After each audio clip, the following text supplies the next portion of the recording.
react, you know, in the way that we now know that sugar can affect children's behaviour. Like I was a case study of that.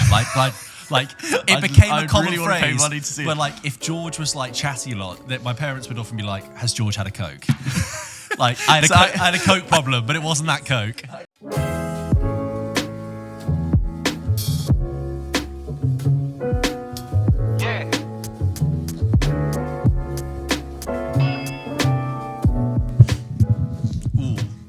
That chair squeeze. Well, do you want to make it your job?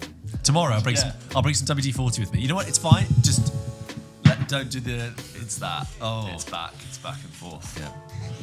Is that like a treat you've given me? Like I can tell it bothers you, George. I'm just like realistically, I'm never gonna do it. So I'm saying, if you want to make it using WD-40 as like George, it's so satisfying. I totally believe you. It's just it's not part of my DIY vocabulary. But does not a squeak annoy you? I know DIY to the capacity of doing this job. Right. And I've learned stuff to the ability where like, I can make video. Right. And that's like really elevated me in a lot of ways as like a Jewish boy to like being quite handy. But like it's just it. So people are like, "Oh, James, you're quite handy," and I'm like, no. I'm quite techie. And by occupation of my job, I'm really good with like technically rigging certain things and dealing with computers and cameras. Like, it's very much my warehouse, but I'm not handy. I think I've become handy because, especially when I was living with my friend and Anna, both of whom lovely people, not the most handy. It forced me out of necessity to be the handyman. So now, like, I know how to like makeshift plunge a toilet if you don't have a plunger. Yeah. I know how to.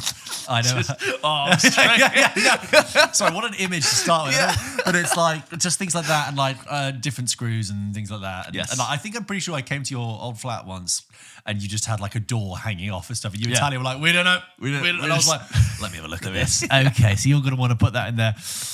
Yeah, it is. You could always be more handy, but I agree. I'm not saying it's a good thing. I really do think it's good to be handy. Like, my mum's family, the non-Jewish side, they're very handy people, ex-military. Is this some sort of Jewish cliche? Is it? Then? Yeah, the Jewish cliche stereotype is that they're not handy. They'd outsource it. They just wouldn't. It's not what they would.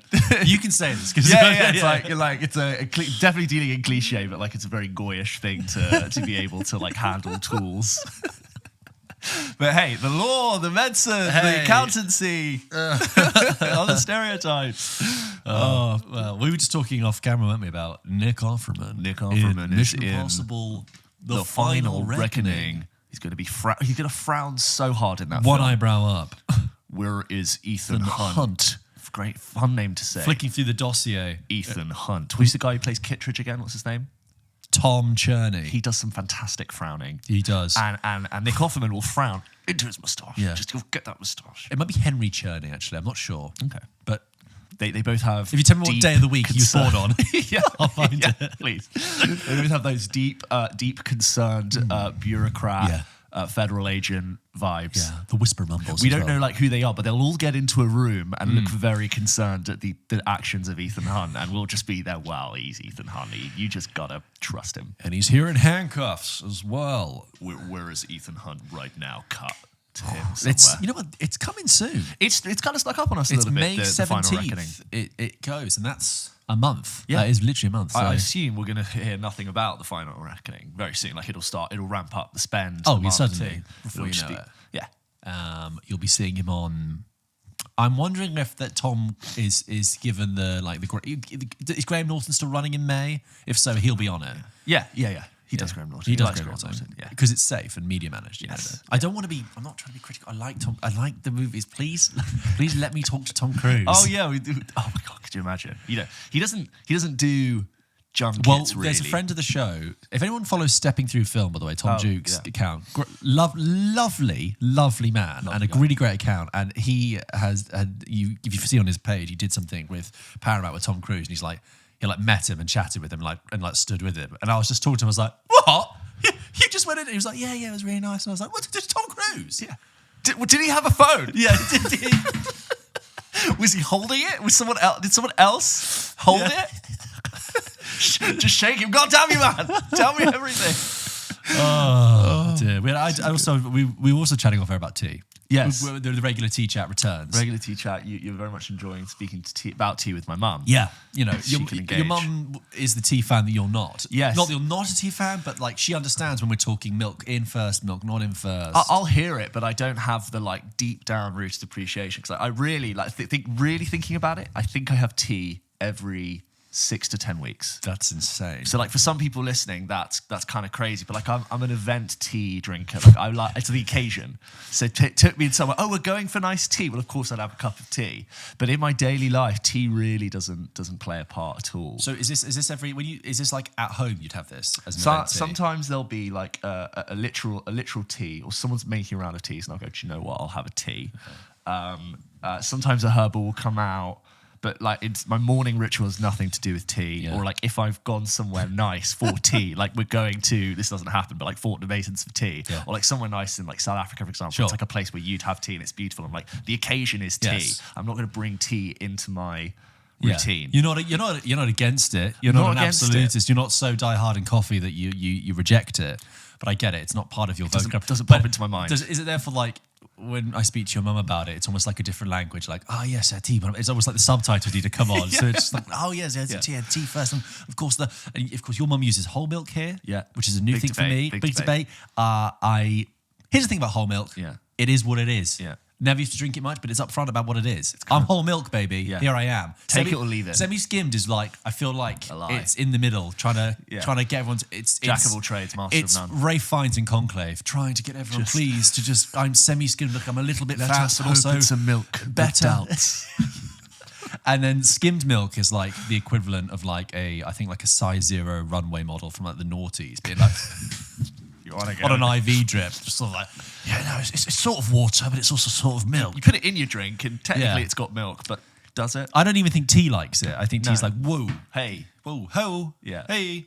But I was saying to you again as well, I think the reason I'm not a huge tea drinker, and I think this is strange, is that my parents, when I was young, never really offered me tea. Yeah. It wasn't like, oh, you should have a tea. And so I think I compartmentalized it as like a nasty grown-up drink. I would want like, I don't know what kids drink: juice, water, Sunny D. Yeah, Sunny D. Oh man, remember the days I was never allowed Sunny D. Neither, but I think there was a grace period before like the pop culture caught on to the fact that it was like orange battery acid, and it was like almost like maybe once or twice a year in the summer we'd get Sunny D. And have I never told you about how like susceptible I was to sugar when I was younger? I think briefly, yeah. Yeah, I was incredibly. As in, affected. like you were addicted, or you just no, I was. React, in the way that we now know that sugar can affect children's behaviour. Like I was a case study of that. Like it became a common really phrase. Pay money to see where like if George was like chatty a lot, that my parents would often be like, "Has George had a Coke?" Like I had a Coke problem, but it wasn't that Coke. At kids' birthday parties when it was like just a sugar frenzy, and they must have taken you home and gone, oh. And they'd be like, George gets hypo, George gets chatty. You're like, really? And so I wasn't. And I wasn't allowed sugary drinks and a lot of sugar a lot when I was younger. So to this day, having a Coca-Cola, which doesn't maybe go high anymore. the way your voice just went down, like it was the most intense. Like having a Coca-Cola is a beautiful experience because I have it. I maybe have 4 cans of Coke, 4 cans to glass bottles, never a plastic bottle. Yeah. Of Coke a year. Beautiful. Predominantly in the warmer months. We should go for Coca-Cola and tea. And we should be like, this is weird. Swap notes. It's okay. It's not bad. Yeah. The best time to have, this is not an advert for Coca-Cola. Any cola is available, but we all know we're talking about. Coca-Cola wouldn't be doing this. We'd be in Leicester Square holding bottles in 3D. When you're on holiday and it's sunny and it's like, preferably out of a glass bottle, but if not out of a can, on loads of ice with a slice of lemon. Yeah. And the best thing to do, by the way, when you first pour the Coke into the can, into the glass, put your ear over the bubbles as it rushes to the top, because it only does it when you first pour it in, and it goes. It's the ASMR of it. Oh, terrific. And all that sound, they fine-tuned it to know exactly what is the most pleasing sound. It's like I learned recently that the reason crisp packets are so crinkly is because the brain associates that with freshness and crispiness. So even if the crisps aren't fresh and crispy, like you're like, I've got a packet of crispy packet crisps. It's the same thing in our brains. Like we still would consider opening the packet like the membrane of the fruit, like cracking the coconut open, but obviously it's not. It's like this new modern primal version of it. UPF, yeah. Welcome to episode 176 of Pulp Kitchen. Sorry, a little chat there about Food and waffle there. Oh, I have some, actually. Oh, yeah, please. I have some more film-related chat before we get on to the main episode. Anna is rediscovering discovering, I should say, the MCU in a sort of mixed up, jumbled way, but for the first time. So until recently, Anna had seen Guardians 1, 2, and 3, the last hour of Infinity War, all of Endgame, and that was it. How'd you get to the last hour of Infinity War? Well, it was during COVID era, and I was watching it again with my mum, who also loved it. Yeah. Again, someone who also has a very patchy knowledge of... Yeah. Did I tell you when I first watched Endgame with my mum, I had to give her like a presentation? Yes, yeah. Anyway. And so Anna was like, oh, she had some work to do or something, but like then she felt bad and then she came in and just joined it and then watched the last hour, which obviously is like the biggest movie ever. So she was like, what happens next? Anyway, I watched... So related to this, then I watched on the flight back from LA Winter Soldier. Right. And I don't really pick. Yeah, and I don't really rewatch Marvel films often. Yeah. It's only a handful that I've ever gone back to. Most Marvel films you watch once and that's a kind of it. And I'd only seen Winter Soldier once 10 years ago when it came out. Watched it I really enjoyed it. I think it's really great. I really like it. And I mentioned it to Anna and I was kind of on a bit of a nostalgia hit then for the MCU in its own right. And I thought, you know what, I want to watch the original Avengers, the first one, right? So Anna then watched that with me. And by the way, also very interesting watching it with someone who has not seen it before, and the way she was like, "Why can the Hulk suddenly control his rage?" And I was like, "No, he's always angry. He's always controlled it." She was like, "Then why did he lose his temper on the ship and fight Thor? Why couldn't he control it then?" And I was like, Loki's scepter, maybe? I think it's also like... Is it Loki's scepter that... Well, I think he can be triggered to be angry, but the novelty at the end is that he has the ability to turn it on. Right. Versus previously it was like it's like a bomb. Right. It's like a horrible switch that goes. So I think that was the cool thing, is that the MCU introduced a Hulk that could control his own rage. Okay, but anyway, so after that, she was like, I've never seen any of the Captain America, she said, and she's always wanted to. And I said, go watch it. Again, you're watching it sort of a mixed up, jumbled way. First Avenger. I mean, if you've watched the Avengers, it basically recaps everything that happened in Avengers and in Captain America. So she watched Captain America 1. Very much enjoyed it. She liked it very much, solid. She was surprised at how British the cast were. Jenna Coleman, Natalie Dormer is in there. Haley Atwell, of course. It might be one of the most under-discussed. Richard Armitage. Oh, is he? No, he's the guy who kills the Stanley Tucci. It might be one of the more under-discussed MCU entries. It's like that awkward early days where like we didn't quite know what we had yet, and people had either seen it or hadn't. It's not really one that you go and whack on a Sunday night. It's quite sleepy in its own way. It's kind of tea-stained and sepia-toned, dewy and set in the past. And also, like, I don't think they really got the knack of how to film Captain America fighting in a way that's exciting. They really did with Winter Soldier. That was what was great. That opening scene when he's on the frigate and like starts running through, it's really cool. But like because even in the Avengers, Joss Whedon, when he's directing it, like there's a bit where they're on the ship and he's just like having a little gun shootout with one of the SWAT team members, and I'm like, that's not interesting. Anyone can do that. Yeah. Anyway, and then so I get these voice notes now from when she's watching it in the evening when like you and I are at an event or something. And she'll be like, right, I'm just about to watch The Winter Soldier, but here's my theory, okay? So I know Sebastian Stan comes back later, and I know he fell out with thing. So like I have a theory that he could be the Winter Soldier, and I'm just like, yep. And I said this to you, it's like 2011. It's like receiving a message lost in time. Yeah, like a message in a bottle. Someone being like, wow, I think Hydra could be S.H.I.E.L.D. and I love it, and it's so exciting. It's quite sweet in a way. And she also, to be fair, like she was putting out stuff that I completely forgotten. She was like, so obviously that's why Bucky survived the fall, because he'd already had some of the serum put into him by Zola. And I was like, I mean, yeah, sure. Why not? Well, I'm way past it. How many is she going to do? Well, I think we'll watch Civil War together now, because that's one I've not rewatched. Right, yeah. So it makes sense to do that. I think we can skip over Age of Ultron. There's a great moment in Winter Soldier. She likes Chris Evans. Okay. Oh, who doesn't? Yeah, there you go. I mean, she's only human. It's a great, speaking of Chris Evans, in The Winter Soldier when like he's chasing down this helicopter, he's on the helipad, and he grabs the thing in the helicopter and he slides off and he's holding the helipad and the helicopter. In this one moment, he just flips it and just gauges his bicep and starts pulling in the helicopter, and you're just kind of like, fuck yeah, Chris Evans. You get that shot, and he looks brilliant. Also, I was like, what a coup for the MCU to have like Robert Redford in their movie. That's a real cool Robert Redford role. And then having a little cameo in Endgame, perfect. Yeah, loved it. So I'm enjoying that experience. Yes. Also, I just thought I wanted to say that having rewatched Winter Soldier, it is a good pick. Yeah, solid. I think you should. Thor 1 is fun. Also, in Winter Soldier, how many times have you seen it? Twice. You know Sitwell, the agent, the bald guy who's like on the frigate at the beginning, who works for Hydra, and and he's the one who's like, to protect them, Stephen Strange, right? Yeah. He's in Avengers 1. Right. He has like 3 lines. He's just at a desk. This is phase 1 stuff. But I never would, at the time, you never would have known that. And it was only like watching them in reverse order that I was able to be like, hey. Yeah, there you go. Anyway. Welcome to episode 176. As we said, today, guys, we're going to be talking about Sinners, the new Ryan Coogler, Michael B. Jordan movie. We saw it last night. Big movie, big screen. And last week, if you didn't get a chance to listen to our episode, it was all about Warfare, the new A24 movie, which Warfare the movie, not just the concept. So we're going to be doing that. We'll be doing some emails, and we'll be ending with a game. It's also starring Michael B. Jordan and Michael B. Jordan. Yeah, double B. Jordans. The double B. Jordans. They be 2 Jordans. Yeah. And it's quite a good cast. We'll get into it. Yeah, we'll talk all about it. Let's go. We're not going.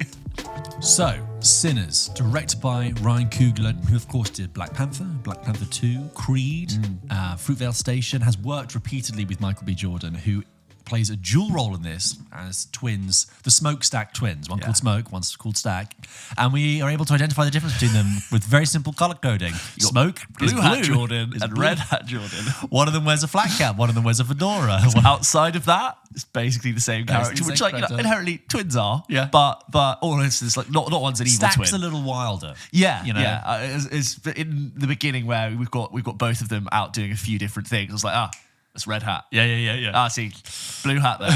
Thank you, costume design.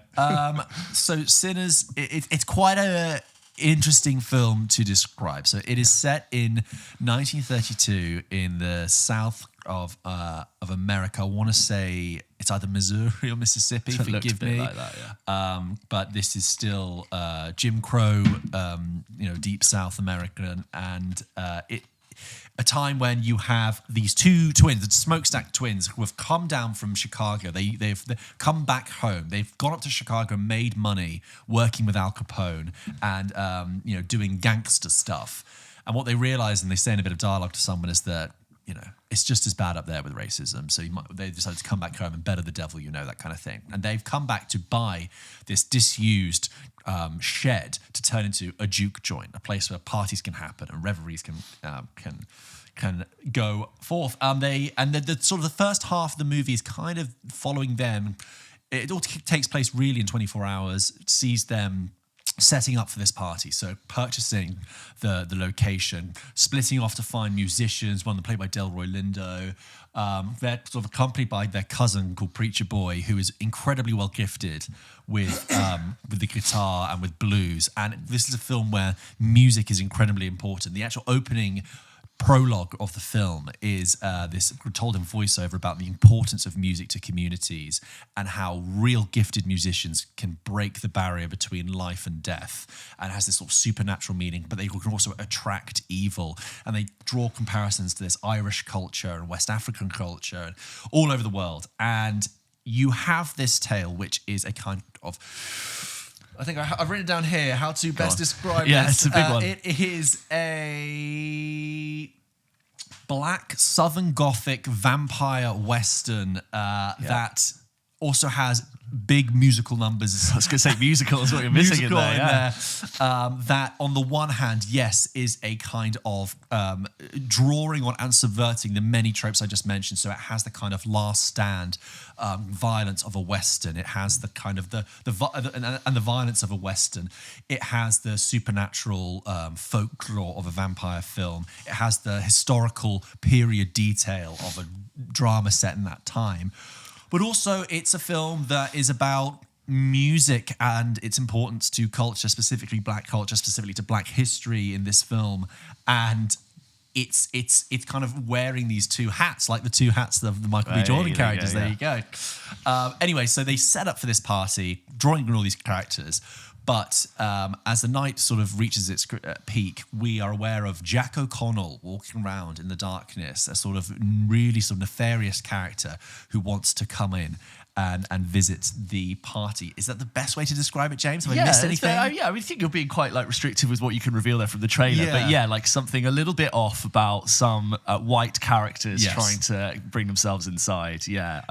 And there's this balance between like they're trying to create the juke joint, as they call it, as a kind of an escape from the hate. This is still a time of the Ku Klux Klan and violence all across the United States, and there's also then the supernatural threat. It's a lot. Yeah. Like just explaining it on paper, I'm like, God, that film really is trying to do lots of things. I mean, like in the nicest way, I had a great time watching it, and I really did enjoy it. With just like sitting down as the credits roll and thinking, like, God, all these different things it tried to do, and not necessarily badly, but what a big job it does of doing it, and in a 2 hour, 15, 20 plus run time. The first thing to say is I think the film's really good fun, and in our screen, it was a multimedia preview screening, and people were doing lots of cheering. There was moments of comedy. It's shot on like massive 15 per 70mm IMAX, and there's many moments where it really sort of like lets you know that it's IMAX by showing the aspect ratio jump. It enjoyed being big action, big fun, big event cinema.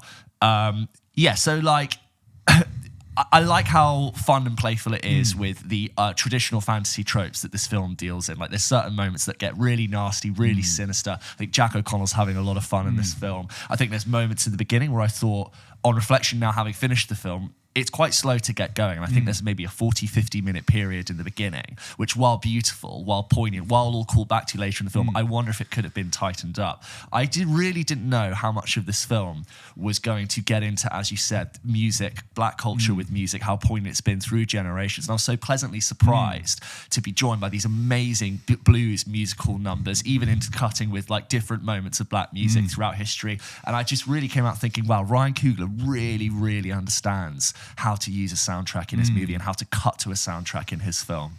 And so much of those moments are beautifully crafted. And when they weave together with two different narratives and play out and bookend these scenes, it's a real pleasure to be in the film's company. Again, and it looks so gorgeous. And I just had a great time with it. I think towards the second half of the film, it builds towards some action that once it all sort of releases, I was thinking, the first half of this film is so serious and poignant, and now it gets to feel a little bit silly. Not a problem for me massively, as I was still having fun with it, and I was ready for that big violent release. And there's moments we were saying we were coming out of it, almost felt like a Tarantino violent release, like we've seen in films like Once Upon a Time in Hollywood or even Reservoir Dogs.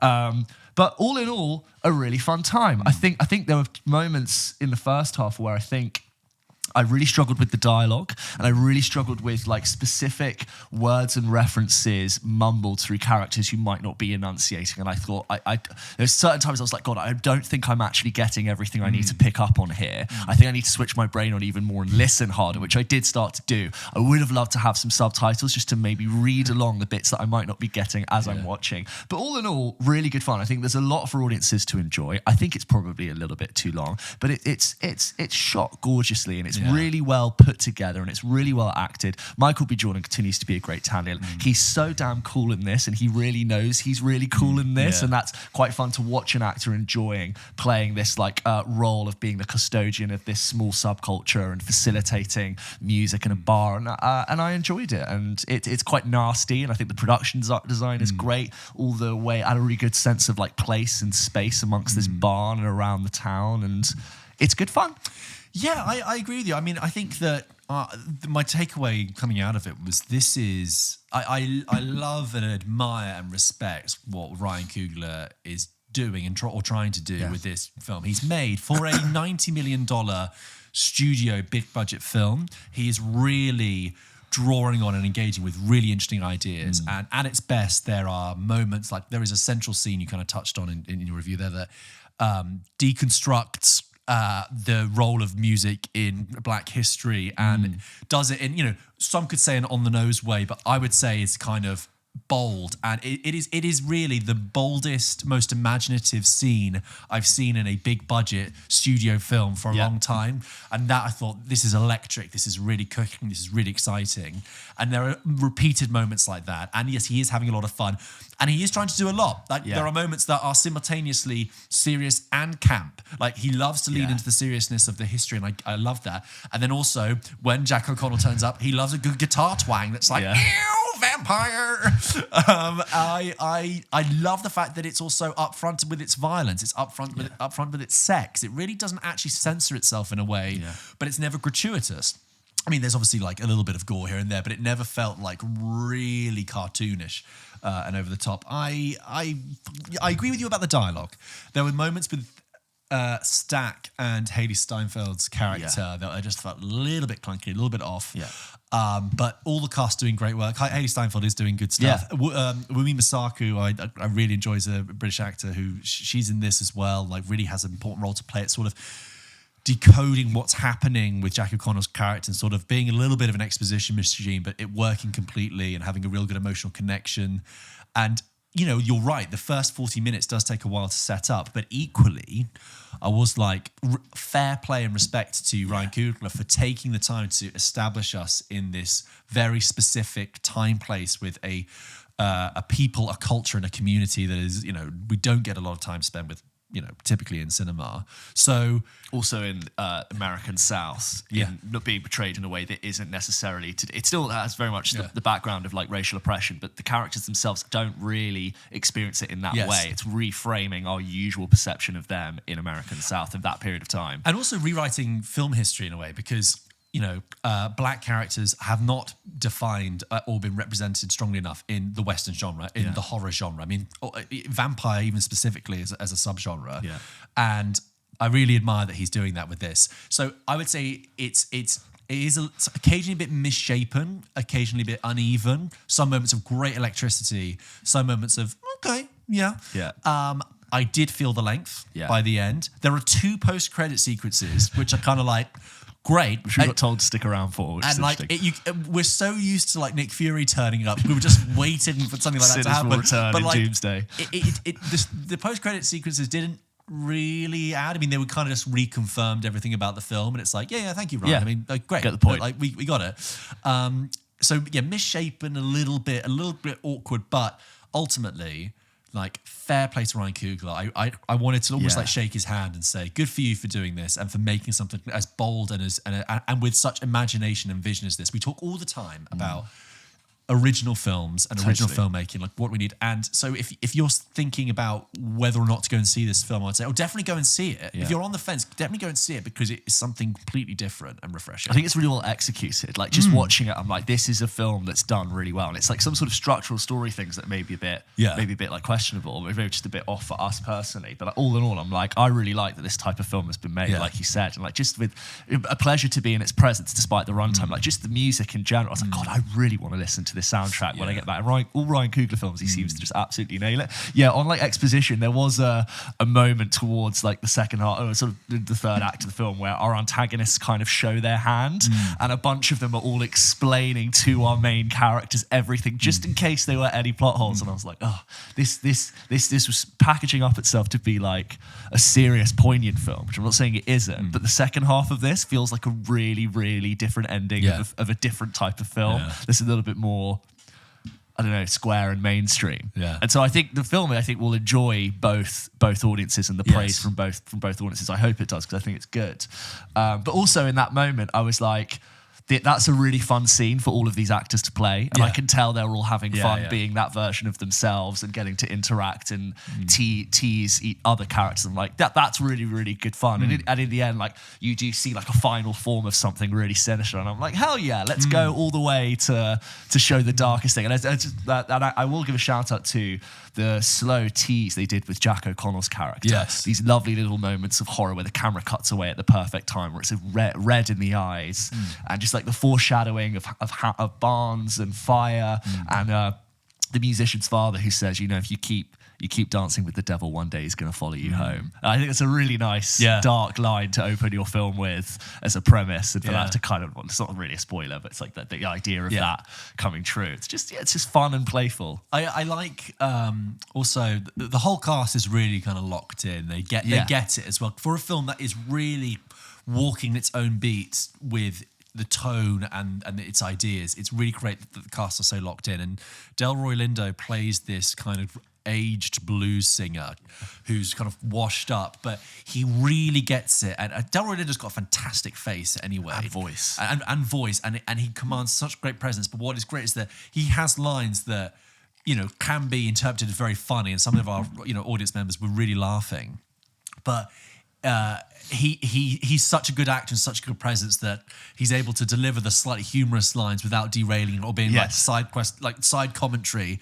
And I just loved him for that. And I said, it was like 8 or 9 characters that all felt like they contributed well to the plot. Yeah. They all had value and had dynamics going on with the different characters and our main characters. I was like, this is a full cast of characters who've all gone and done things, and it keeps it fresh and interesting and feels well rounded. And I had people all over the place, and it was good fun. And that really nice sort of, I don't know if it's a one-er, I don't know if it's actually pulled off in a one-er, but the sort of street scene with Smoke early on with the shopkeepers. Yes, yeah. Moving between, it felt almost reminiscent of like Killers of the Flower Moon. It really on did, the streets with the mud, that really got the time period. They had a couple of them like through the barn, like that main scene you said about in the beginning where it was like different music through different years all coming through. And it's like, you sort of suspend your disbelief, but like the sweeping motion of that really, really works to tell that story. Yeah, that scene is really probably that is like the crown jewel, I think, of it, because it's like that is the synthesis of Ryan Coogler as a filmmaker who.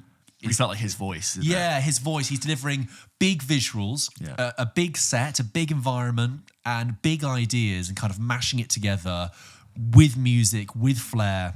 Yeah, it's really different, guys. And really refreshing. Go and see it on a big screen. Catch it in IMAX. Like, it's a really beautiful presentation of the film. It's that classic, like, very shallow depth of field, high contrast, shot on film, very clean looking, just large life. It looked kind of very similar to Interstellar, not thematically, but also just with its grade and its sense of scale. It's really, really good fun. I'd go and see it. Max has seen Sinners. He writes in and says, "Hi both. I thought I would email in about my thoughts on Sinners, which I saw at the press screening in Leicester Square. I spotted you both, but only managed to briefly say hi to George." That was nice. You, Max. Hello, Max. I didn't realise. Hi, Hello. Max. Thank you very much. Hi, Max at the IMAX. Oh, brilliant. You love that. Well done, James. I have to say, I completely loved the film. I love the blending of genres, especially the Western vibes laden throughout. I thought Michael B. Jordan gave a charismatic performance. But really, it is Coogler who steals the show. I thought it was visually his best film, but also thematically. I particularly enjoyed how he interwove music into the film. None more so in that scene in the halfway through the film, which I think was one continuous shot, which is the scene we're talking about, which I think is just the highlight of the movie. It was truly mesmerizing stuff. The only downside is that I felt that the mid-credit scene should have been in the film itself instead of being. I kind of see that. I see what you mean, Instead of being held back a little bit. But apart from that, I had great fun. Was hoping to catch you after the film, but had to run off from my train. At least there is a podcast where I can hear your thoughts on the film. Best wishes, Max. Max, thanks for writing in, and good to see you. It was nice to see Omar Benson Miller, who is Cornbread, who I've not seen in something since 8 Mile. Oh, really? Good fun. He's the bouncer I thought guy. He looked familiar. It's a good cast, and there you go. It's also very sweaty. We saw it at a very warm screening. Yes, it's that hot, like maybe Mississippi, that hot Mississippi sun where everyone's got like a shiny hear the dew. cicadas. And yes, the cicadas, and that's the old sweaty vest they've been wearing all through the night, covered in blood. Everybody is just absolutely sweating themselves. The very articulate, polite, slightly racist inflected Southern man. Oh, It's God, like, we're going to luxuriate on the pastors Would of you our... please invite us in and we can dine with your music so well. I mean, I shouldn't laugh because it's incredibly sinister. But as a caricature, it's fun. For sure. But yeah, I'd be interested to hear what people think if they've seen Sinners. I think some people are definitely going to really love it. I can imagine if some people said, "Oh, it's a bit slow and a bit confused with what it was doing." I don't want to say this. Almost like it does feel like it's Ryan Coogler's film. I wonder if many hands had got access to this edit, it would have been chopped up and you know. Just stripped down a bit. I'm glad that hasn't happened, but also I look at it and I go, should it have had just another pass through? Yeah, I don't know about filmmaking. No, but we know nothing, but it's just that, yes.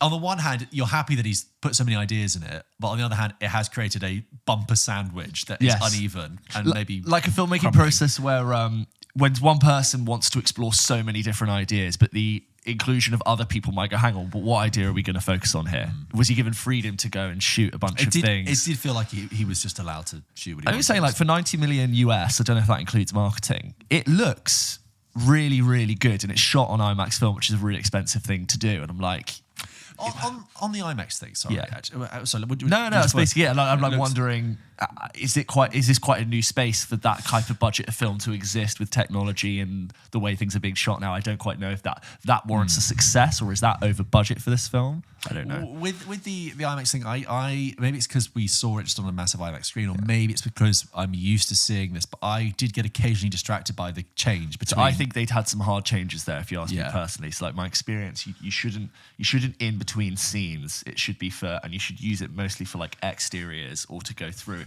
They did have a moment, which is I don't think I've ever seen, is when they faded the aspect ratio up into IMAX at like the peak of the action. I think to almost be like, here we go. This is your IMAX bit. I did find it maybe a couple of times a bit distracting. So it wasn't the most perfect use, but it's quite hard to do that. You can't shoot dialogue scenes inside unless you dub it with IMAX cameras because they're massive. A key thing that I never like to leave a film unless it's terrible, but I never like to leave a film straight away. I like to sit with the credits for a little bit to bring me out of the film. And one thing that's always a fun thing to do is if you stay to the end to see the thanks too, because there's always interesting names in there. And this one, for example, Christopher Nolan was mentioned in the thanks, and you mentioned because of being an IMAX must have been for me, they must just go tell us about how you use his cameras. You know what I really got a sense of, especially when they moved the camera? I really could feel the weight of the rig. Like the way it was trucking through. And sometimes there was this like wobble jitter, not like jarring, but I was always like, that looks to me like lots of equipment screwed in on a heavy thing. And if you've ever seen them, they are massive. And I think like Hoyt van Hoytma's the only guy who will literally pop one on his shoulder, which most people would be like, that's insane. It's like a 50 kilo rig. But like, you know what I mean? You can feel the weight of the camera. It didn't feel like scrappy or small, or like, you know, like smaller cameras have micro jitters. Like this was just like a tank rolling through sometimes. I've never felt that before, like the weight of the camera looking at the audience. Anyway, guys, that was Sinners. If you've seen the film, just like Max has, write in and let us know your thoughts to hello@pulpkitchenpodcast.com. James, shall we read some of the emails that get sent into the show every single week? Yes, please. Just a reminder, guys, you can send your emails to hello@pulpkitchenpodcast.com. And also, at this juncture in the show, we thought we'd mention that if you're a Patreon exclusive member and you're wondering where Double Take is this week, well, just a reminder that we're doing Double Take later in the week now because we want to capture all of the week's news as much as possible. News happens in the work week. And we're realising if we're putting out Double Take halfway through a week, we're missing half the news. So Double Take is going to be new and improved with much more news. And if you're not already subscribed to Patreon to be listening to our Double Take show, which some people, I've heard, James. The word on the street is people prefer Double Take to Pulp Kitchen main. I've seen the comments in the Discord, guys. Yeah, we see them. You know, we see it. And okay, some people prefer Double Take. It's a great show. Do with that what you will. Anyway, on to some emails. Got to talk about those Harry Potter casts. Stay tuned. Absolutely.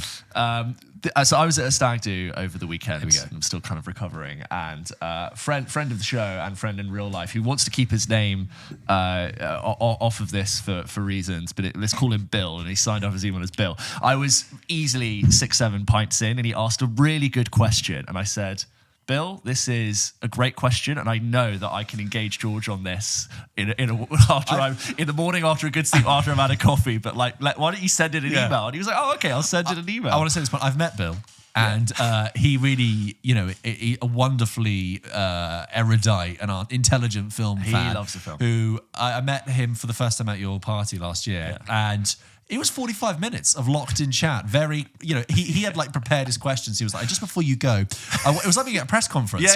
And he was great, but he's the same on the stag do. Like at 3 a.m, we could immediately start talking about everything and anything. So Bill writes in and says, "Hi James and George, my name's Bill. Hi Bill. And I work at a boys prep school in London. I run an after-school film club for years 6 to 8, which is brackets 10 to 13 years old. Okay. I'm looking for suggestions for worthwhile / age-appropriate films to show them. I'm allowed to screen them films with a BBFC rating of 12 or below. For context, here's a selection of films we've watched," and he's listed The Sandlot, Edge of Tomorrow, Ferris Bueller, Gravity, The Goonies, Mission Impossible 3, Mission Impossible Fallout, Ready Player One, Big, Mud, and My Girl. Ideally, I'd like films that most boys won't have seen. Many thanks, Bill. So, George, do you have any like good thoughts for these are age 12A? He would be the A in this instance, 12A or lower. This is a film club, so we want to have some films out there that hopefully can challenge the boys and give them interesting ideas. I think he says that he will watch them over the course of a few evenings because of the nature of you can't keep kids at school forever. And he does a bit of stopping and starting to help explain and sort of ideate a plot. Anything from the top of your head that you think would be good? I'm thinking of the films that I really got into and enjoyed at that age, right? And I'm thinking The Prestige. Great. And if you're running a film club, that's what an educational lesson about narrative and the story structure. And because of the way it's done, you can probably break it at every sort of because the film is structured as The Pledge, The Turn, and then The Prestige. You could do the 3 acts per afternoon, right? I would also say The Truman Show, which is something I got into because it's got really big ideas, but it's not threatening. It hasn't got any horrific violence or sex in it. It's just all about the ideas. I also think Shawshank is a kind of a classic one to do because Shawshank... Is it 12? It is a 12. Is it 12? I'm certain it's a 12. Wow, okay. But there are hints of violence there. Well, thank you. If you could double check for me, because obviously you have the sexual violence that Andy experiences in the prison, but that's never explicit. It's 15. Oh, I rescind my suggestion then. There we go. What do I know? But, you know, Prestige and The Truman Show. Yeah, Prestige and The Truman Show, I think I would say for a start. So I was thinking, recent example, Conclave is a 12. Oh. If you wanted to show them something recent that was nominated, naughty, it's not a film that I think kids would put on themselves, but I think you could introduce them to and hopefully would spark some interest. I think that would be good. Dunkirk is a 12. Yeah. There's another mainstream one that you could works. go to. Historical. Yeah. Jurassic Park 1, I think, is a really good one to go for. I've said this many times before. Like, if you want to study 3-act structure and in a way that is so blatantly obvious to the audience, but that doesn't take away from the story itself, you can stop Jurassic Park and go, that is how you set up characters, stakes, consequences, narrative. Here's how you now take what you've learned and create conflict, and here's how you take that, and then here's how you resolution thematic. I think Jurassic Park's so good for that. I've just thought of one. I'm just checking the it's important to check the age rating. rating. Oh, Arrival is a PG-13, and Arrival's brilliant. It's deeply sad, and again, kind of like The Prestige. It's one that you can show them for the first time, but all of those boys can then go and rewatch it and appreciate it for a different reason later down the line. Go on, George.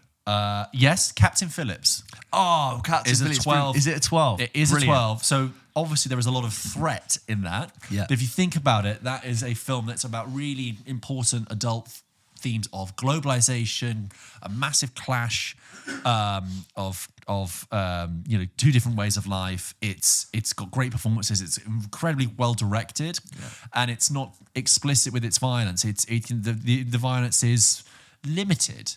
And it's not gratuitous. Paul Greengrass is always just trying to tell the story. Yes, yeah. I'd also say I was kind of shocked, but then actually when I thought about it, I'm not surprised. The Zone of Interest is a 12. And as a school, if you wanted to, I was shown Schindler's List before I was 15, and that's a 15. Yeah. And that was fine. It was important for me to engage with it. But if you do want to engage with kids, and it's not necessarily about the Holocaust itself, but about a study of complicity, and the violence is only implied in that film, and that's probably why it is a 12. What is actually happening on screen is not the horror. And you could, if you wanted to, really engage with those boys. I think obviously you want to. It all depends on the type of kids you're talking to. But my thing with that is that this is where we fall into, like, although technically you're right, it's a 12. You can show it to them. Do they have the nuance to engage with that? Yeah, and also I think but with a guide. But the whole construction of the Zone of Interest as this kind of arch. Very deliberate, formal exercise, I feel like is pitching at a level. It's above like the intellect. Yeah, not that don't get me wrong. 11, 12, and 13-year-olds are very, very smart. I do not want to do them a disservice. Like, they are incredibly intelligent, like, kids. But it's like that formal exercise is, I think. So what I'm trying to say is, my thing about the Zone of Interest is that as a formal exercise, which it is, it's a very specific, extreme formal exercise that I think is targeting, is a cerebral, intellectual exercise that I think will be lost on 11, 12, 13-year-olds who are very smart. Don't get me wrong. 11, 12, 13-year-olds very, very smart. But it's like you worry that with that age group, they could just end up being bored by it. So that's another thing. I remember I suggested the before films to him in 7 Pints Deep, and he's like, that's good. They might not connect with it because it's about being older. But similarly, like, I sort of hear what you say. There is something to be said about being shown something that you wouldn't necessarily seek out yourself, that you maybe are too young to appreciate, but with the right person explaining it to you, you can get quite a good... It can enhance the way in which you're seeing films going down the line. Catch Me If You Can. It's on my list. Catch Me If You Can. What a great example. I saw that in the cinema when I was probably 9. And the only risque bit is that he rails Jennifer Garner in it, doesn't he? And there's like some sort of like off-camera look. It's like some glasses getting knocked over. I'm sorry, I don't know how else to put it. But gorgeous Jennifer Garner in that film. And I was surprised to see that There Will Be Blood as a 12. Get Out, which is really interesting because it doesn't feel like a 12 ever. It's so menacing. I know. And surely the ending is... It's 12. Huh. So another one that's a 12. La La Land, Whiplash are 12s. I think because of the manosphere, I don't think kids need to see Whiplash that young. You leave Whiplash till they're older. The Knives Out films are 12s. They're great fun to show, but maybe they would have seen them. I think once things they won't I've had a lot of pushback on people saying that Glass Onion is not better than Knives Out. Really? I've had a lot of people say, George, in how does person it or feel on to be social media? so wrong? Both. All spheres. Work at home, they're everywhere. New West Side Story. Yeah, I've not seen it, but you said it's great. Yeah, and that's really fun. The Fablemans, probably. I mean, Spielberg kind of fits. Spielberg really does well at balancing adult themes, but accessible to a younger audience. Empire of the Sun.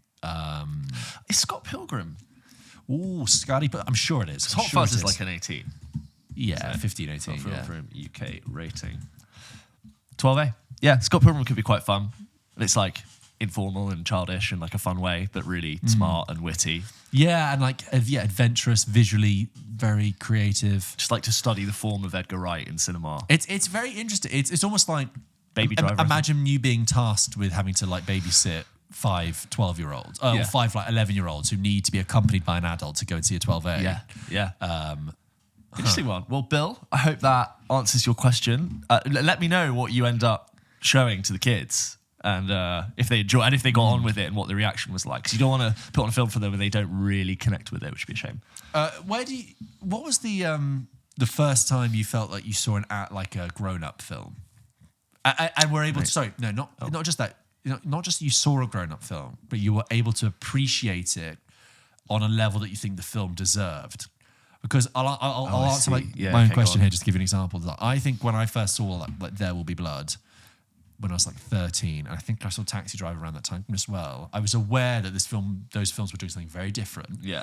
But I also, for the first time, was able to understand. I was like, this is different, but I'm aware of how they're wanting us to feel and react differently. So watching There Will Be Blood, I was very aware of how different that film felt and how strange it was, but yet how mesmerising it was. Examples of films I've watched young is like The Matrix I watched really young. And I definitely thought it was awesome. Yeah, but you know, like, where have you ever been able, like, is it when you watch 12 Angry Men for the first time, example, or something like that, and you're like, this is a respectable piece of work that I'm understanding on its own terms. Like, of course, when you're really young, The Matrix is great because it's got lots of great action in it. Yeah. But when did you actually like watch a film that you were able to, you think, understand it on an emotional and intelligent, intellectual level, a aesthetic level? I'd have to have a think, but it's a good question if the Sirens have an example of, or even if the one where you watched something, didn't quite grasp it, but later you went back to it and you're like, oh, this is actually about something quite deep. This next email is from Meredith, who writes in and says, hello, George and James and George. My name is Meredith and I'm writing in from North Carolina, USA. I absolutely love your podcast and my work day is always a bit brighter when I have a new Pulp Kitchen episode to listen to. Hey, happy bright day. Happy bright day. Thank you, Meredith. What a lovely thing to say. On to my question/comment. Context. I grew up in a very Anglophile household, watching TV shows in the likes of Miranda, Rosemary and Thyme. Rosemary and Thyme! Wow. My God, that was like one series on ITV in like 2004. Brum. Yes, you used to watch Brum, the car. Oh, yeah, it's great. Fresh Meat, The In-Betweeners, Gavin and Stacey, and Friday Night Dinner. I've yet to meet another American who has watched any, let alone all of these series. They really are British, aren't they? Very British. My mum also pushed me to read Dickens and Jane Austen in high school, saying that they were the pinnacles of literature when I just thought they were a bore. One thing we need to talk about is that when we were talking about our idea for In-Betweeners 3 movie, we clipped it, and Jay from the In-Betweeners commented on it, and it found him, and he was like putting his idea. And he didn't even take the piss. He liked didn't even take the piss. You actually some constructive feedback about like how we could improve the idea, which was really cool. I just love that we could just put something on the internet, and the people who made it will write. And similarly, the writer, I don't know if I mentioned it already on there, the writer of Hook commented on the Hook video that did really well and like started talking. It was like amazing. Sorry. One thing has always stumped me about Jane Austen. Americans seem to be obsessed with her. Pride and Prejudice, Sense and Sensibility, Emma and Persuasion, each having their own blockbuster movies and masterpiece theatre versions. Are English people as obsessed with Jane Austen and other Englishisms as Americans are? What spurred this question was the fact that my local Regal cinemas are doing a special screening of the 2005 version Pride and Prejudice for the 20th anniversary of the film. And when I went to get tickets, it was almost sold out. Do English people obsess over tropey English films and literature? Genuinely curious. There's more to come, but just on that bit. Kind of do. They do. But like, maybe in a different way that Americans watch it. We do very much enjoy our... looking at what makes the fell down like British culture. James things. is playing with his chair for the listeners. Different to the way Americans will be watching it. Why? What do you think? Well, I mean, I've just come back from Bath, and that's like Jane Austen land, and everyone's like wearing bonnets and Bridgerton area and things like that. Certain groups of English people commodify and aestheticize like certain periods of English culture? Yeah, of course. And you know what?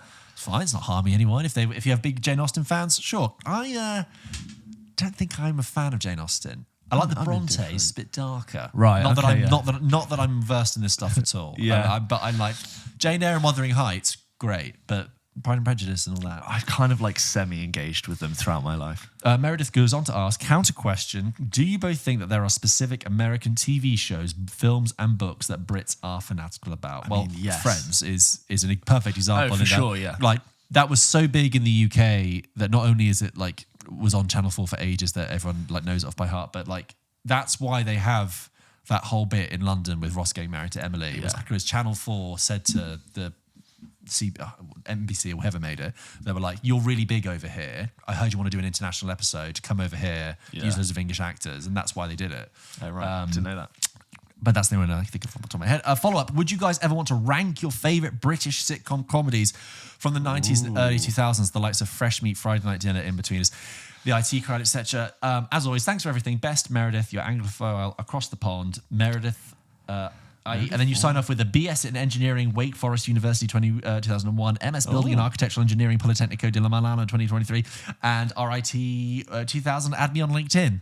We will read your email signatures if you send them. Okay, guys? We will read them. We'll read what company you are, what position you hold. It's hard to rank those sitcoms from the sort of early noughties because a lot of them we haven't seen in a while, and a lot of them haven't aged well. I remember we used to really like in the IT Crowd, and then when I've caught clips recently, feels really dated sometimes. Good Lord, yeah. There are specific joke gags in the IT Crowd that I still think are hilarious, but it feels of a different era, different telly Channel 4 era. Yeah, I do love.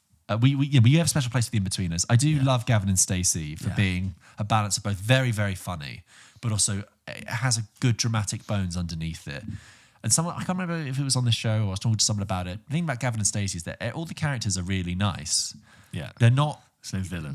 There's no villain. They're all just trying to work through life and work through things together. And the humour is very genuine. There's a lot of warmth in there. Also connects like English and Welsh culture in a way that's really nice. It doesn't stereotype either culture that much. No, it kind of breaks those challenges. Yeah, it's like they're not...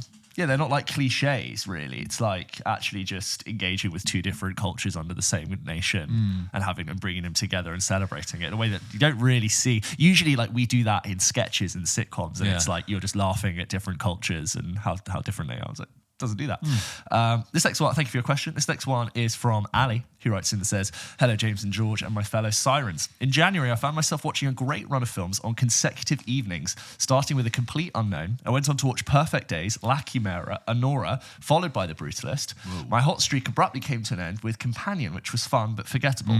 I don't usually get time to watch this many films in a row. For the next few days, I felt uplifted from seeing so many films that I enjoyed, with Perfect Days being my highlight.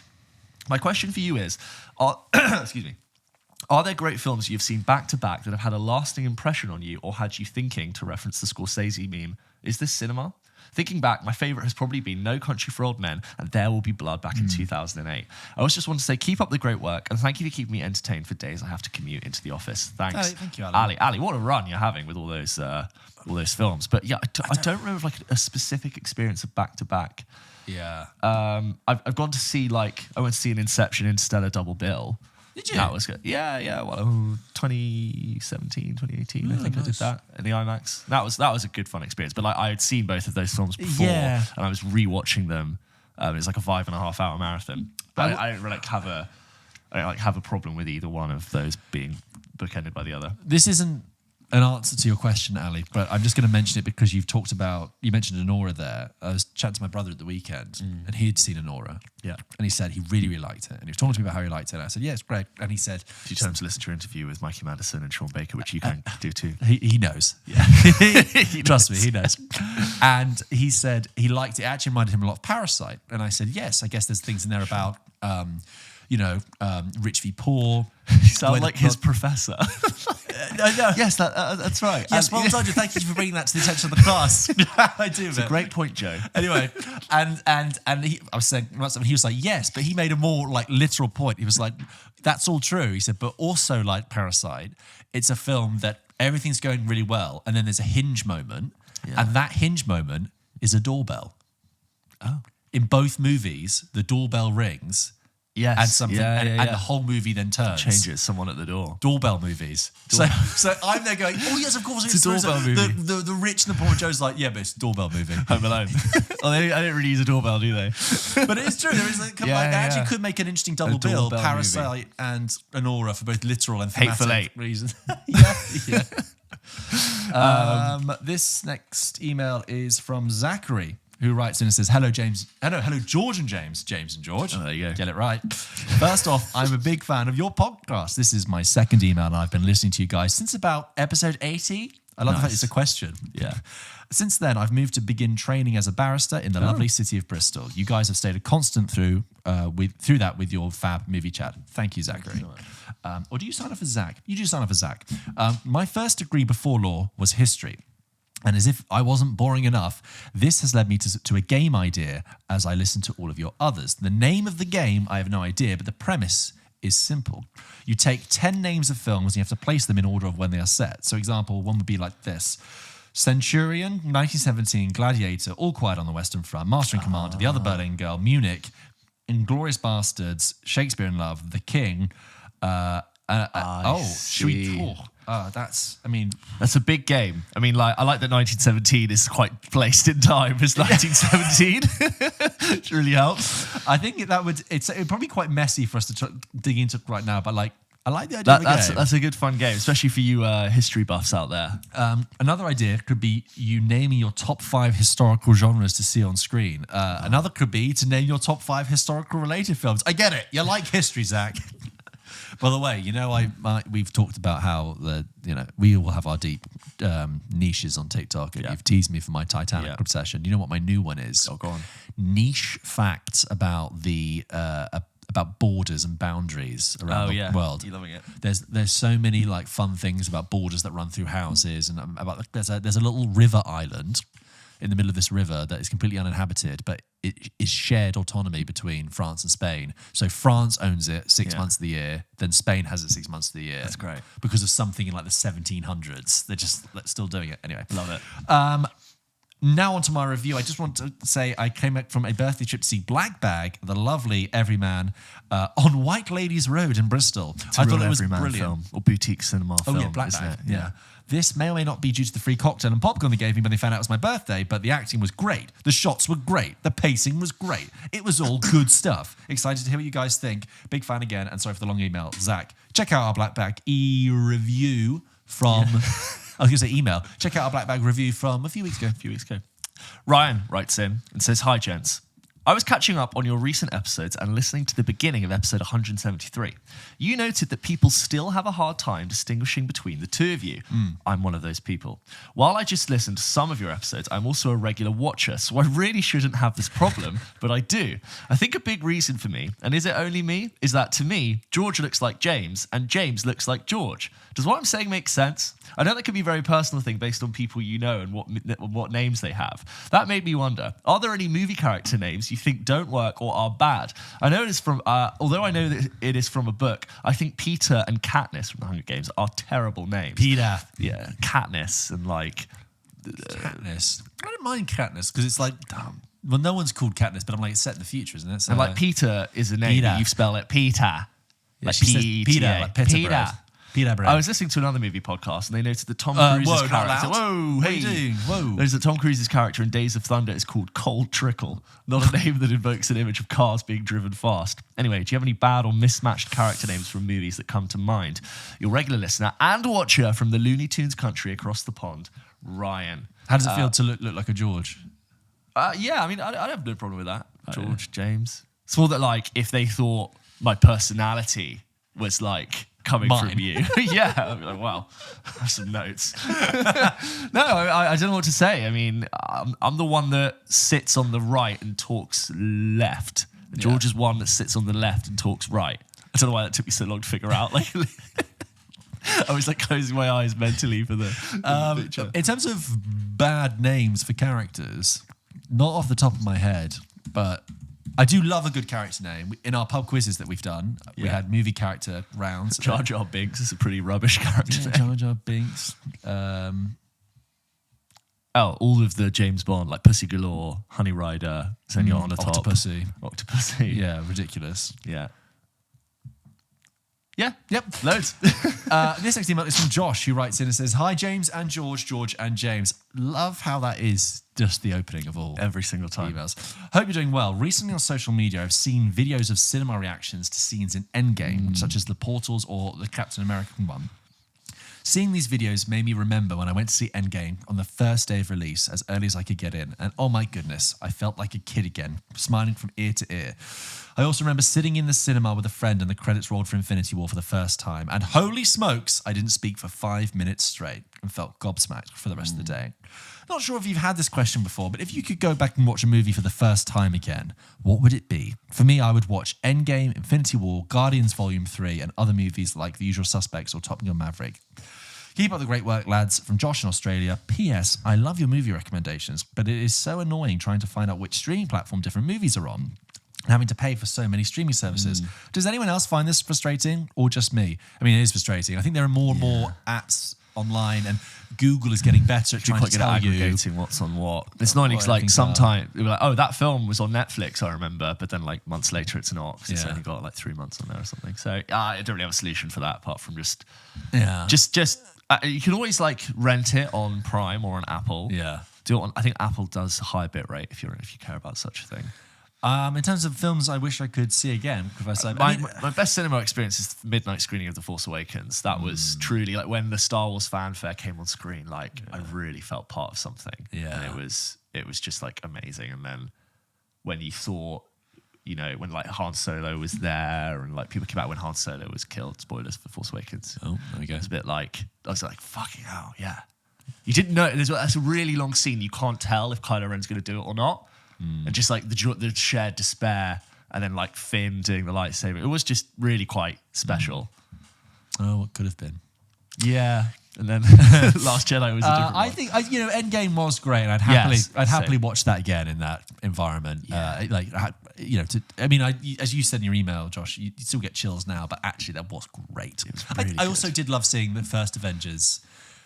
I feel like a lot of people, when they talk about the MCU, I'm realizing they're slightly younger than us. So they really did grow up with these movies. Yeah. Whereas Avengers 1 came out when I was just turning 18, I think, just before. So like even that was probably the only group viewing I did of an MCU film with my school friends. Imagine if you were 12 when it come out. Exactly. Like, how much You've got the rest of your school years ahead to still go see those films with your buddies. But like that was the only one that we'd all watch together. It was great. We had great for a packed cinema. It's almost worth acknowledging the Infinity War Endgame films as like, they are sort of masterpieces of the genre, or even just masterpieces. Like, they're not perfect films, but their accomplishment is so great. Oh, totally. In what they managed to do. It's like, I mean, it's hard to knock them for what they've done. I do think we are coming towards like the end of the genre. The genre itself is going to sort of self-implode, and we're sort of trying to get that last bit of coal into the barbecue to just get some last meat out of it. But I think it is set in that we've exhausted this format, this shared universe superhero thing. I do believe it will return, but I think in order to grow, the ashes have to continue with this barbecue meme. A phoenix will rise from the ashes. Thank you very much for your emails today, guys. We really appreciate them. As again, you can send them into hello@pulpkitchenpodcast.com. If you're like a new listener, you've recently discovered us, like, don't be shy. Yeah, everyone's welcome. An email. We love hearing from people. I like it when people say long-time listener, first-time emailer. I'm like, what's called them out of the shadows? They go, I don't know, should I? Shall I do it? hello@pulpkitchenpodcast.com. Hey, if you've been listening for a really long time and you've never sent an email in, send an email in. Do it. And say that it's because I just told you to. Yeah. But with a question. Oh, yeah. Don't just be like, hello. Hi. It's my first email. Hello, James and George and James. What? How do you... Just leave.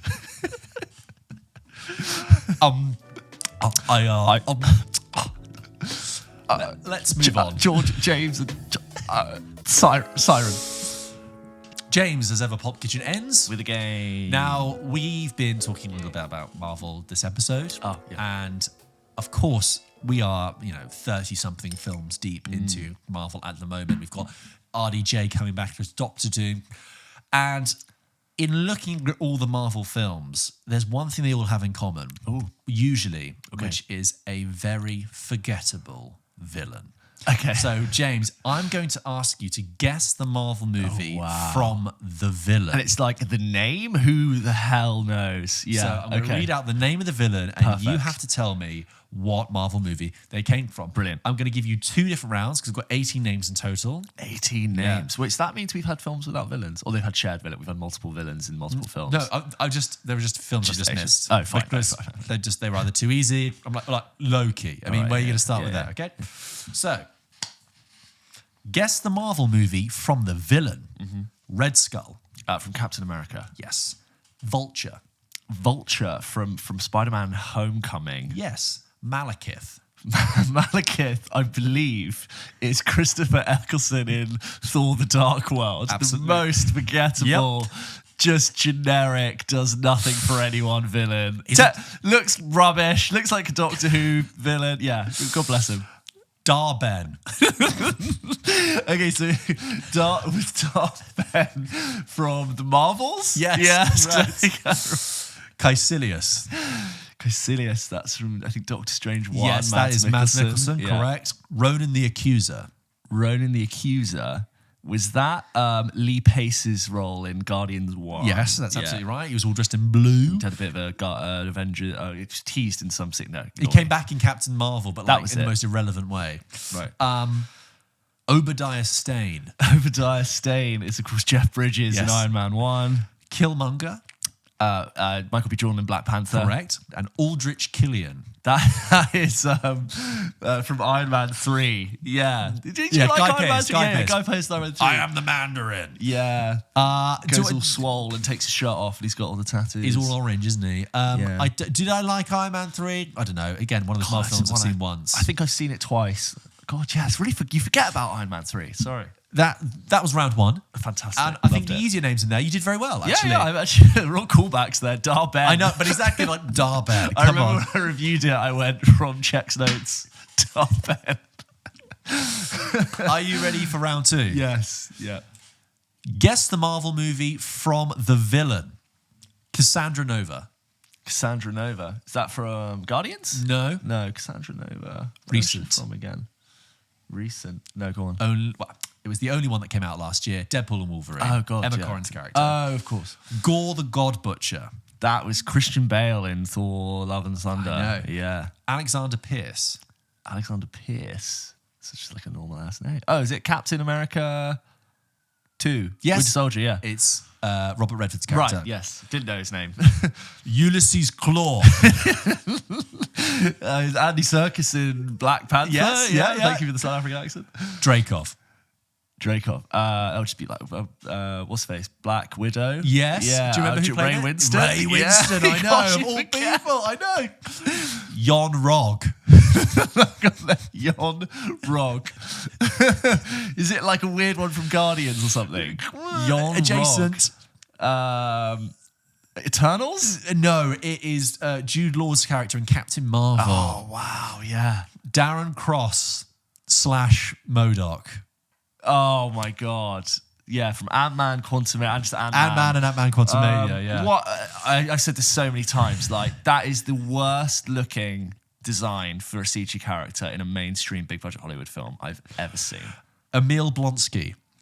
Emil Blonsky. Is that from the Marvels? No. Emil Blonsky. Oh, no. Go on.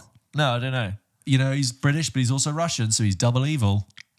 It's Tim Roth in The Incredible Hulk. Oh, okay, yeah. And lastly, Ivan Vanko or Whiplash. From Iron Man 2. Yeah. Mickey Rourke. Mickey Rourke's in a bit of heat at the moment. Mickey Rourke is a... how long have you got? He's a troubled soul. I would have... not, you know, a complex... Yeah, if I was someone on Mickey Rourke's team, which I'm sure doesn't exist, but were there One to be person. a team, I would be like, you don't need to be on camera 24/7 And you shouldn't chatting, be. and you shouldn't be. You should be in selective edit shots from your best acting in a film with a great director. Look, first of all, there's the game. Thank you so much. There Yes, you go. Great fun. Some real good callbacks in there. Imaginative names such as Dar-Ben. Yeah. I mean, obviously, yeah, Dreykov and Jon Rog, like, who knew? And it reminds you, sorry, how many films they've made, how many villains they've done, And how many you are forgettable? how basically there are only about 2 good ones. Thanos and Loki, Loki, really, yeah. right? On the Mickey Rourke thing, Of course. So when I saw the news that he was going to be in Celebrity Big Brother, I was like, So here's the thing with Mickey Rourke. Actor turned wrestler, actor turned boxer turned actor, and the reason he was in Iron Man 2 is because he was back on his comeback trend after coming back with the wrestler, right? Mickey Rourke, if there's an interview he did when Alec Baldwin had a podcast like 10 years ago, and Mickey Rourke doesn't really give interviews, but he gave one of that, and like, man, it's just like really rough background, really talks about like his childhood and like really, that, just putting that aside, and like, so when I saw that he was going to be in Celebrity Big Brother, I was like, oh no, I feel sad because like I know where you've come from, and it's like you're in a dark place. I'm very sad. Anyway. But whilst talking about Mickey Rourke, you know, in the 80s when he was just an actor coming up, he was like a bit of a dreamboat, you know, even though he still had his demons. But he was in a movie called Diner that's really, really good. Yeah. And he's in a film I love called Angel Heart with Robert De Niro. I've talked about this one before, which is kind of, having talked about Sinners today, it kind of reminded me of that because it's like half New York winter, hard-boiled detective in a trench coat with a cigarette, and the other half of it is down in the bayou in Mississippi, in New Orleans. Sorry, that's Louisiana. In New Orleans, and it's hot and it's sweaty and it's the occult and it's weird. And I really love that film, and he's really good in it. But Mickey Rourke, man, yeah, jeez. Yeah. Sometimes when I see that, those sound great. Sometimes when I see like the people that end up doing Celebrity Big Brother, I just think if those people have agreed to do it, you must have reached out to so many people because you cast your net so wide. Yeah, they're like, yeah, sure, Mickey Rourke, why not? It's like Big Michael Madsen was in there once. Yeah, like, yeah. Okay, like, wow, okay, washed up actors, and like, the fact that Mickey Rourke was even the fact that the like rambunctious, like untamable, you know, troubled figure of Mickey Rourke was ever in the Marvel machine. I find that baffling that someone was able to control him long enough to put him in a room where they had to call action and they had to do scenes. I always thought that in Iron Man 2 he looked very scary. I was thinking like, yeah, you look cool and scary and menacing and kind of like metal. Yeah. So I kind of dig it. Do you know What if they never brought back Sam Rockwell? Oh, he's fantastic. Justin Ham. I love Sam Rockwell in anything. Yeah, he'd be a good villain. Like, he gets so jealous of Tony Stark and he like develops some horrible technology. I mean, he kind of was a villain, but he was always funny. What happened to him at the end? Did he get sort of... Did he sent die? to prison? No, I think he got sent to prison or like taken away. they just cut Sam Rockwell in a prison cell. Yeah. I've been waiting years to come for you. Well, Tony Stark's gone, but Anyway, guys, that was episode 176 of Pulp Kitchen. Thank you very much for joining us today. Keep an eye out for Double Take, which will be dropping later this week. We'll be talking about lots of exciting news, including the Harry Potter casting confirmation news. It's finally happened. Yeah, and big ones in there. Big ones in there. Check out Warfare, which we reviewed last week, is out this week. So don't forget to check that out. James, anything to add? No, new episodes every Wednesday. Yeah. If you want to support us, please do consider going over to Patreon. That's the best way to support what we do. And if you like what we do and you just want a bit more, it's a different news show. It's some people prefer it. Some people will be part of the core. Look at it. You also get access to the show ad free. There you go. Follow us on social media. We've got exciting videos coming up with fun talent. That's kind of it. See you soon. See you next week. See you next week, guys. Have a good one. And thank you to our producers, Finn and Dave. Bye. Take care. Bye-bye.